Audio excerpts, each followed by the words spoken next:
지금 지수가 사상 최고치 수준에 와 있는 거는 맞습니다. 이게 사상 최고치 수준에 와 있지만 지금 이런 상황에서 굉장히 주의를 좀 하실 필요가 있습니다. 중기적으로 볼 때 코스피하고 코스닥 지수는 계속 좀 가지 않을까 싶은데요. 그 와중에 20%나 30% 정도 현금을 좀 보유해 줬으면 좋겠다. 왜 그러냐면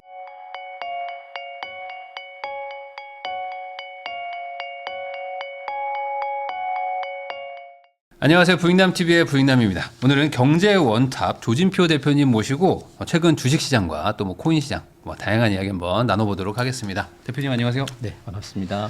네, 또 처음 나와주셨는데 간단하게 소개 한번 해주시면 좋겠습니다. 네, 저는 경제원탑에서 매달 10일 그리고 20일, 30일마다 무료 특강을 하고 있습니다. 특히 이제 주식 관련돼 있는 무료 특강을 좀 하고 있어서요. 네. 주식 관련돼 있는 사항이 좀 궁금하시다 하시는 분들은 지금 시장이 어떻게 돌아가는지 또 한 섹터를 정해가지고 그 섹터에 대한 중심적인 내용들 또 종목에 대한 전략까지 말씀드리고 있으니까요. 네. 궁금하신 분들은 들어오시면 좋을 것 같습니다. 네, 경제원탑 부자들의 공부방 채널도 운영하고 계시는데 요즘 분위기 좋죠? 너무 좋을 것 같아요 지금. 요즘 분위기 너무 좋습니다. 그러니까요. 정말 이럴 때가 있었을까 또는 저희가 코스피 지수가 5,000 또는 6,000 포인트까지 갈까라고 반신반의했었던 네. 시간이 있었는데 벌써 오늘 보니까 코스피 지수가 거의 6,000에 가까운 상승을 했습니다. 아니 5천을 돌파한 것도 엊그제인데 지금 속도가 너무 가팔라서 네. 이대로 가면 진짜 8천 만두 조만간이다 이런 느낌까지 드는 속도거든요. 그렇습니다. 왜 이렇게 가파르게 오른다고 보세요? 왜 이렇게 올랐는지에 대한 부분들은 상승의 네. 어떤 원동력, 엔진이라고 표현할 수 있겠죠. 상승의 엔진은 가장 큰 엔진은 아마 반도체 쪽일 것 같아요. 네. 특히나 이제 최근에 블랙록이라고 하는 거물 그렇죠. 기관이 대한민국의 ETF를 싹쓸이하고 있습니다. 하루 만에 4천억 매수했다라고 나오는 얘기도 있고요. 또 상장한 지 4천억이라고 하는 금액이 하루 만에 4천억을 투입했다라고 네. 하는 금액이기 때문에 25년 만에 최대 기록이다. 이렇게 얘기하고 있고 최근 들어서 석 달 동안 블랙록이 대한민국의 한국 ETF를 얼마만큼 샀냐면 한 4조 원가량 샀다고 하거든요. 네.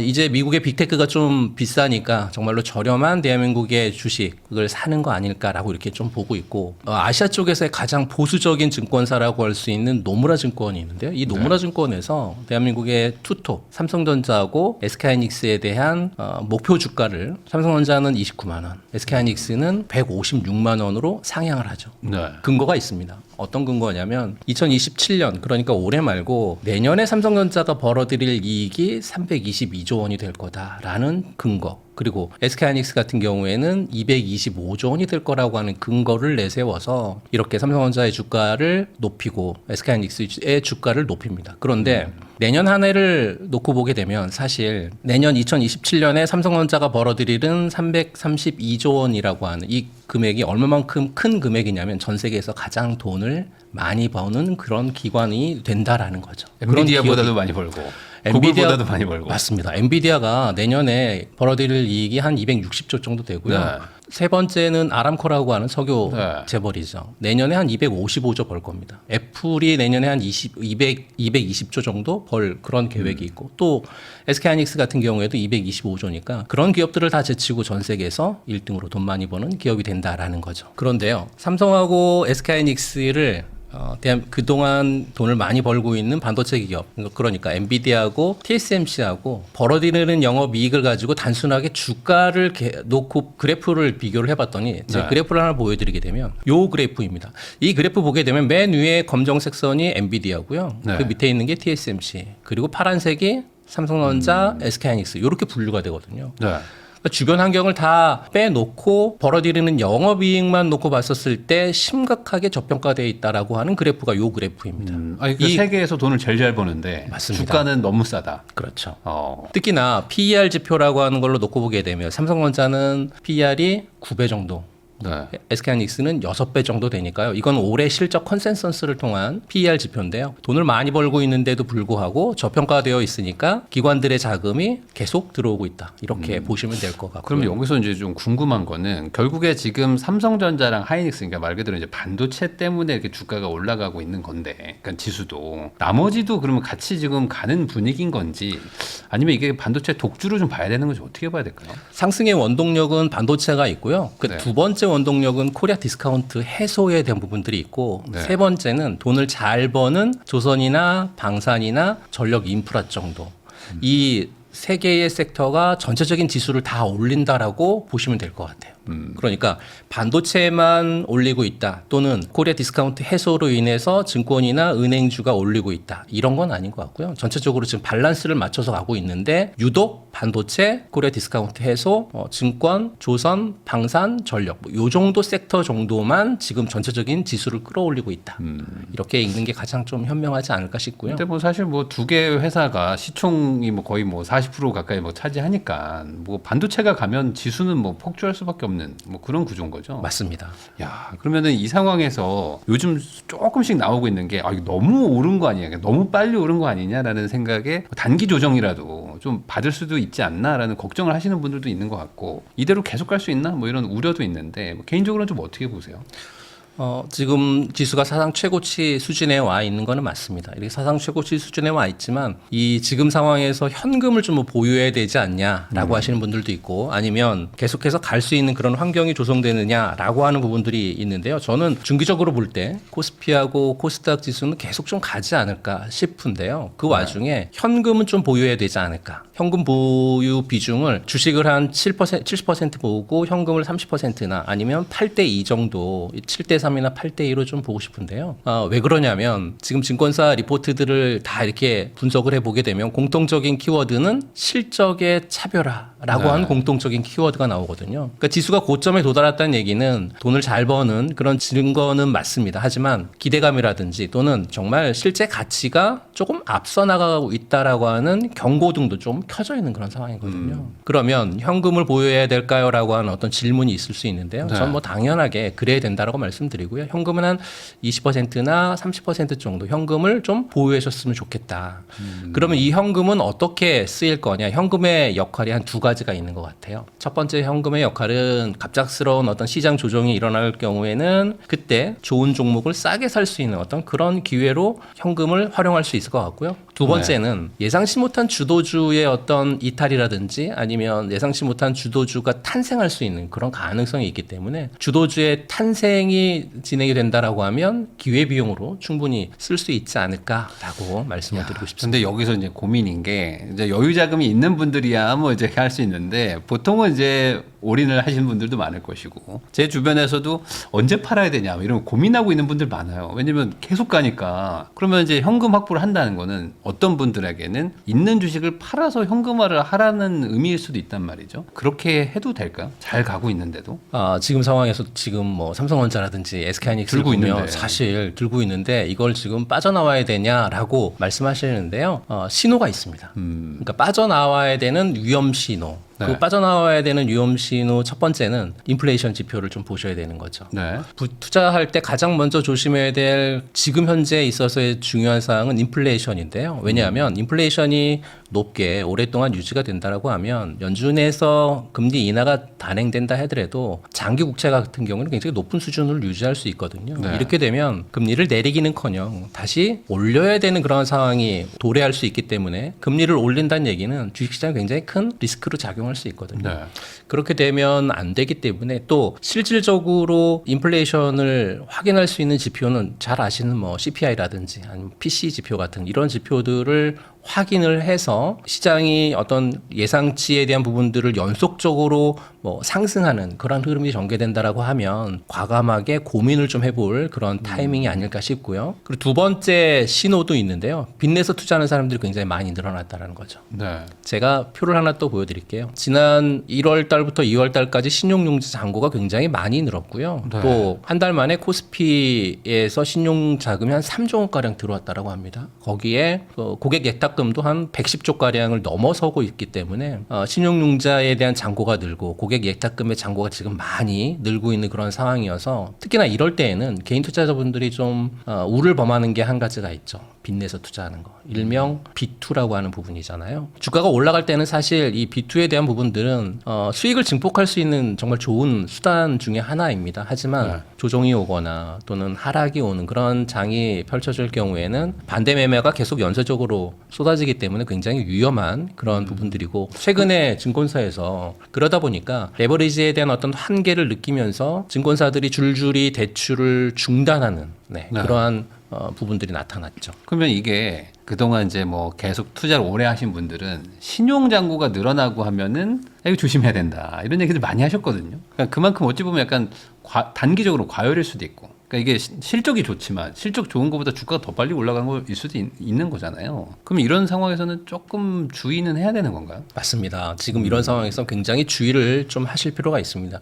특히나 주식을 잘 모르시는 분들이 네. 아마 요새 식당에 가시면 식사하실 때 옆자리에서 들려오는 소식이 거의 지금 장난 99%가 아니죠. 주식 장난 얘기를 아니죠. 하고 네. 계시거든요. 그 얘기밖에 없습니다. 그러니까 주식을 잘 모르시는 분들도 마찬가지로 여유자금이 있으면 주식을 한다는 얘기는 거의 끝물에 가까운 그런 상황이 현재는 펼쳐지고 있지 않을까. 조심해야 되는, 끝물이 아닐 수도 있지만 조심해야 되는 그런 상황까지는 오고 있다. 이렇게 봐야 되지 않을까 싶습니다. 만약에 뭔가 그 단기 조정 같은 거라도 좀 온다면 뭐 전쟁일까요? 어떻게 보세요? 뭐를 보세요? 아니면 그냥 단순히 그냥 수급에 의한 뭐 너무 과열돼서 좀 꺼지는 걸까요? 지금 리스크적인 부분들이 몇 가지가 있긴 있습니다. 사실은 네. 뭐 연준의 금리 불확실성도 굉장히 큰 리스크 정도 중에 하나인 것 같고요. 아직 불확실성이 해소는 안 됐잖아요. 그리고 두 번째는 계속해서 요새 들려오고 있는 트럼프발 리스크, 전쟁 지정학적 리스크인 거죠. 특히 오늘도 이제 그 지정학적 리스크 관련되어 있는 부분들로 주가가 약간 조정을 좀 받고 있습니다. 또 백악관 주변에 있는 피자 지수라는 게 있어요. 네네. 네, 피자 가격이 좀 많이 올라가게 되면 전쟁이 일어나서 피자를 사려고 하는 사람들이 굉장히 많다라는 지수인데 오늘 보니까 피자 지수가 1000% 올랐다 그 하더라고요. 펜타곤 주변에서 피자를 엄청 시켜 먹는다 이건 맞습니다. 거죠? 펜타곤 주변에서 피자를 엄청 야근한다는 거죠. 맞습니다. 네. 그런 어떤 리스크적인 부분들이 없잖아 있기 때문에 그런 것들이 아직 다 해소가 안 된 부분들이고 또 주가를 놓고 보게 되면 아시아 증시 중에서도 가장 유독 대한민국 증시만 1등으로 달려가고 있습니다. 네. 그런데 미국 증시 같은 경우에 보게 되면 지금 한 3개월 동안 거의 박스권에 머물고 있거든요. 그러니까 이런 상황이 오래 장기간 지속되기는 좀 어렵지 않을까 싶고요. 특히나 삼성전자라든지 SK하이닉스가 전체 주식에 있어서 차지하는 비중이 굉장히 절반 이상 차지하고 있기 때문에 만일 삼성전자나 SK하이닉스의 주가가 떨어진다, 뭐 캐펙스 투자가 뭐 중단되거나 아니면 줄인다거나 이익에 대한 균형치가 뭐 찢어지거나 아니면 브레이크가 걸리거나 이렇게 될 경우에는 분명 리스크적인 부분들은 분명히 있어서요. 지수는 빠질 수 있지 않을까라고 판단하고 있습니다. 그러면은 결국에 이제 돈의 자금 흐름도 중요할 텐데 외국인들이 어쨌든 지금 매수를 하고 있는 거고 그러면 외국인들이 사는 거를 좀 같이 사면 좀 마음 편하지 않을까라는 생각도 좀 드는데 외국인들은 지금 어디를 사고 있나요? 그러면 2월 달 지금 오늘 촬영하는 날이 2월 23일인데요. 지난주까지 그러니까 2월 달 지난주까지의 성적표를 한번 말씀을 좀 드려보도록 할게요. 지난주까지의 성적표를 개인과 외국인들의 성적표를 보게 되면 개인들 같은 경우에는 2월 한 달 동안 어떤 종목을 샀냐면요. SK하이닉스, 뭐 네이버, 현대차, 뭐 한화에어로스페이스, 그다음에 카카오 네. 이런 순으로 매수를 했고요. 외국인 같은 경우에는 두산에너빌리티, 하나솔루션, 그다음에 셀트리온, 아모레퍼시픽, 뭐 효성중공업 같은 이런 종목들을 샀습니다. 네. 근데 이 종목들에 대한 평균 수익률을 제가 계산을 해봤더니 지난주까지요. 개인들이 산 종목은 마이너스 8% 하락을 했고요. 외국인들이 산 5종목은 플러스 27%로 상승하죠. 네. 사실상 외국인들의 완승이거든요. 이게 바로 외국인 수급을 봐야 되는 가장 중요한 이유인데 외국인들이 담고 있는 핵심 섹터 한 3가지만 말씀 좀 드려보게 되면요. 첫 번째는 원전하고 에너지 기업을 좀 담고 있는 것 같아요. 그러니까 뭐 두산 에너빌리티라든지 뭐 효성중공업 같은 이런 종목들이죠. 왜냐하면 뭐 중동에서의 유럽발 어떤 방산 수출에 대한 기대감 계속 전개가 될 수 있을 것 같고요. 특히나 원전 같은 경우에는 최근에 AI 데이터 센터에 대한 어떤 확장으로 인해서 전력 수요가 많이 폭발하고 있고 원전이나 전력에 대한 인프라가 재부각되고 있는 그런 모습들이 전개가 되고 있기 때문에 외국인들이 사고 있지 않나 싶고요. 두 번째는 방산하고 조선 쪽인 것 같아요. 뭐 하나오션이라든지 HD 현대중공업 같은 부분들인데 하나오션 같은 경우에는 방산 수주에 대한 어떤 기대감 거기에 실적에 대한 기대감이 같이 연계됐기 때문에 외국인들이 자금이 좀 들어오는 것 같고요. 네. 한화 시스템 같은 경우에는 방산 밸류체인에 전반적으로 외국인들이 뭐 관심이 좀 많이 있는 그런 종목이어서 들어왔던 것 같고. 그리고 세 번째는 바이오 쪽하고 이제 소비 쪽이 좀 있는 것 같아요. 그러니까 셀트리온이라든지 아모레퍼시픽 같은 이런 종목인데요. 중국 소비 회복이라든지 또는 글로벌 진출에 대한 어떤 모멘텀 같은 부분들이 외국인들이 선점하는, 좋아하는 그런 이유 중에 하나가 아닐까 싶어서 외국인과 개인 투자자들의 성적표를 놓고 봤었을 때 외국인들이 사는 종목이 좀 많이 올라가지 않았을까. 이렇게 성적표에 대한 부분들을 말씀 좀 드립니다. 그럼 그거는 향후 뭐 단기간 한 달 정도 좀 외국인 추종 매수도 나쁘지 않다 뭐 이렇게 봐야 될까? 아니면 뭐 그건 또 별개로 봐야 되나요?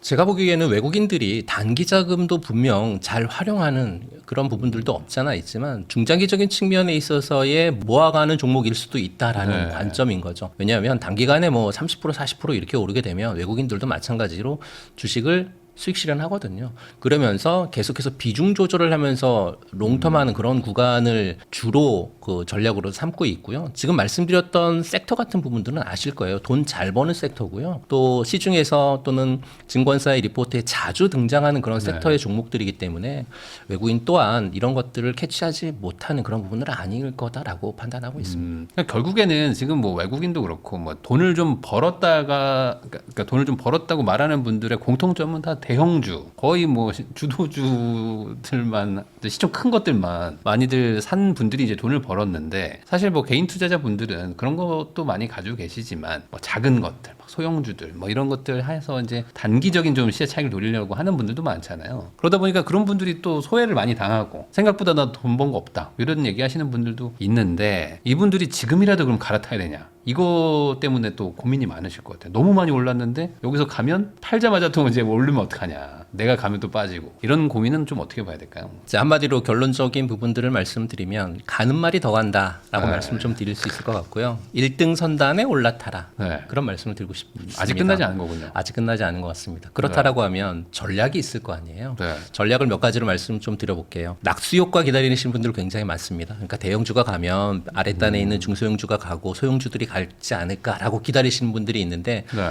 낙수 효과 아마 길어질 겁니다. 그렇기 때문에 핵심 밸류 체인에 올라타시는 게 가장 좋지 않을까 싶고요. 예를 들면 삼성전자의 HBM이 날아가게 되면 단순히 반도체에 있어서의 부품주가 가는 게 아니라 삼성의 독과점으로 납품하고 있는 기술주, 뭐 예를 들면 뭐 특수 세정 장비 같은 이런 종목들 같은 경우에 숫자가 찍히는 종목들이 있거든요. 네. 그런 종목군들로 갈아타시라는 거죠. 두 번째는 대형주를 지금 없으신 분들은 살까 말까 굉장히 고민이 크실 거란 말이죠. 네. 근데 너무 올랐기 때문에 또 못 사는 두려움도 마찬가지로 있으실 거예요. 그렇다라고 하면 지수를 사는 거죠.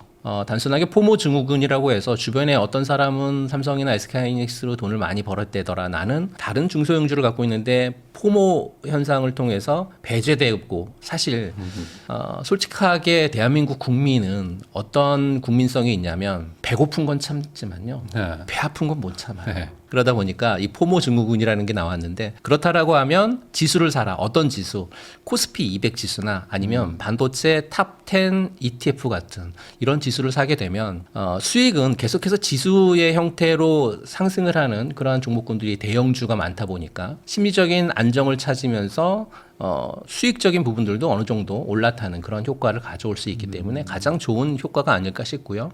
세 번째는 밸류업 공시를 낸 중소형주를 찾으셨으면 좋겠어요. 그러니까 중소형주 중에서도 배당을 늘리고 자사주를 태우겠다라는 공시를 낸 그런 기업들이 네. 나오고 있거든요. 외국인들 입장에서는 작지만 알찬 기업으로 해석이 충분히 가능하기 때문에 이런 종목군으로 올라타시면 적어도 지금 소외되는 느낌은 없지 않을까라는 말씀드리고 싶습니다. 아무래도 뭐 10개 종목 ETF로만 갈아타도 한결 마음이 편하잖아요. 그 개별 종목 들고 있는 것보다. 근데 그럼에도 불구하고 이제 못 가는 이유는 여기서 한 방이 좀 터질까 봐. 맞습니다. 뭐 그런 건데 그런 욕심을 좀 내려놓아야 된다. 그거를 계속 끌고 가다가 여기까지 온 것이니까 지금이라도 좀 ETF로 좀 갈아타라. 결론적으로 끝나지 않은 장이라고는 보시는데 그럼에도 불구하고 혹시나 단기적으로 조정이 올 수도 있으니까 현금은 조금은 좀 들고 있어라. 이렇게 좀 정리하면 되겠네요. 네.